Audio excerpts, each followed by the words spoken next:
Gen Z है कि राह में खतरे कितने भी हों ठहरता कौन है, और मौत कल आती है आज आ जाए डरता कौन है, और तेरे लश्कर के मुकाबिल धर्मेंद्र प्रधान में अकेला काफी हूँ, फैसला मैदान में हो कि डरता कौन है। वर्ष 1984 का साल था जब सोनम वांगचुक जी के पिता अनशन पर बैठे हुए थे। उनके पिता का मानना था कि जो हमारी लद्दाख की जनजाति है, जिसे आदिवासी जनजातीय दर्जा दिलाने के लिए उन्होंने अनशन किया था, भूख हड़ताल किया था, आमरण अनशन किया था, तब उस समय इंदिरा गांधी की सरकार थी और इंदिरा गांधी की सरकार ने उनसे मुलाकात की।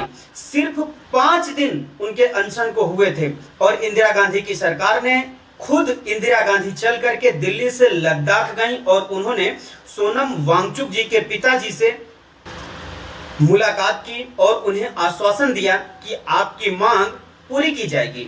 लेकिन दुखद घटना उसी समय होती है, सन 1984 में ही इंदिरा गांधी जी की हत्या कर दी जाती है। इस कारण से उनका यह वादा उस समय तो पूरा ना हो सका, लेकिन उसकी शुरुआत उन्होंने जरूर कर दी थी। फाइनली 1989 में सरकार ने उनकी बात को मान करके और पूरी तरह से लागू कर दिया। तो अब इस चीज को कनेक्ट कीजिए, अभी जो सोनम वांगचुक जी आमरण अनशन पर बैठे हुए हैं, 28 जून 2026 से सोनम वांगचुक जी भूख हड़ताल पर बैठे हुए हैं और आज तक सरकार के कान बंद है, सरकार का दिमाग बंद है। सरकार बिल्कुल भी उन अफसरों की नहीं सुनना चाहती है, सोनम वांगचुक जी की नहीं सुनना चाहती है, जो इतने समझदार आदमी हैं, शिक्षाविद हैं, पर्यावरणविद हैं और समाज को जोड़ने का काम करते हैं। लेकिन सरकार को ये बात समझ में नहीं आती है। सरकार को कब समझ में आएगी ये बात सरकार से पूछना चाहता हूं। अगर इतने सीनियर आदमी की बात नहीं मान रहे हैं, आप जो देश का भविष्य है, छात्रों की बात नहीं मान रहे हैं, तो क्या आप में वो साहस नहीं है कि आप उनसे बात करें। और आज 18 जुलाई को सुबह 7 बजे ऐसी खबर मिली है कि सोनम वांगचुक जी को दिल्ली पुलिस गिरफ्तार करके ले गई है, यानी कुल मिला के उठा करके ले गई है। तो आपका फर्ज यही कहता है कि अगर लोकतांत्रिक तरीके से कोई व्यक्ति अनशन पर बैठा है और उसके साथ ऐसा नहीं है कि बहुत कम भीड़ है, सारी देश की जनता उस इंसान के समर्थन में है, लेकिन आप इस तरह का बिहेवियर कर रहे हैं, आपका यह फर्ज बनता है। मैं तो ये कहता हूं कि आप सरकार में रहने के लायक नहीं हैं। और धर्मेंद्र प्रधान जी तो मैदान में है, हमारे देश का स्वास्थ्य मंत्री है, स्वास्थ्य में बात नहीं करेगा, संसद में सिर्फ एक ही बात करेगा,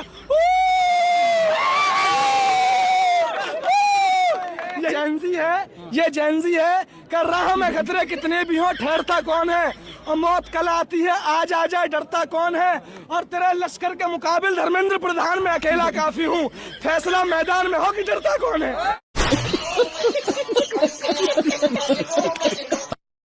आप जल्द से जल्द इस्तीफा दे दीजिए।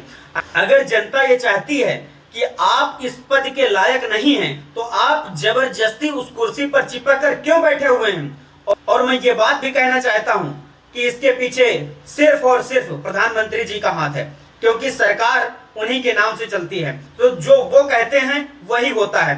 तो जैसा कि सीजेपी के हेड फाउंडर अभिजीत दीपके जी ने यह बात कही है कि अब हम धर्मेंद्र प्रधान का इस्तीफा सिर्फ नहीं मांगेंगे, हम प्रधानमंत्री नरेंद्र मोदी का इस्तीफा मांगेंगे। अब आज से इस चीज का उन्होंने ऐलान कर दिया है। हम सीजेपी के समर्थन में हैं, सोनम वांगचुक जी के समर्थन में हैं, अभिजीत दीपके जी के समर्थन में हैं, और सरकार से यह बात कहना चाहते हैं कि आप सरकार में रहने के लायक नहीं हैं। अगर रहने के लायक हैं तो बातचीत करने का कोई तरीका निकालिए। ये कोई तरीका नहीं होता है कि एक शिक्षाविद, पर्यावरणविद, इतना सीनियर इंसान अनशन पर बैठा है, भूख हड़ताल पर बैठा है, और उसके साथ हजारों जनता जुड़ी है, और आप उसको डिटेंशन करके ले जाएं, डिटेक्ट करके ले जाएं, उठाकर लेके चले जाएं जंतर मंतर से। आपको यह करना चाहिए। Shem you. धन्यवाद। जय हिंद, जय भारत।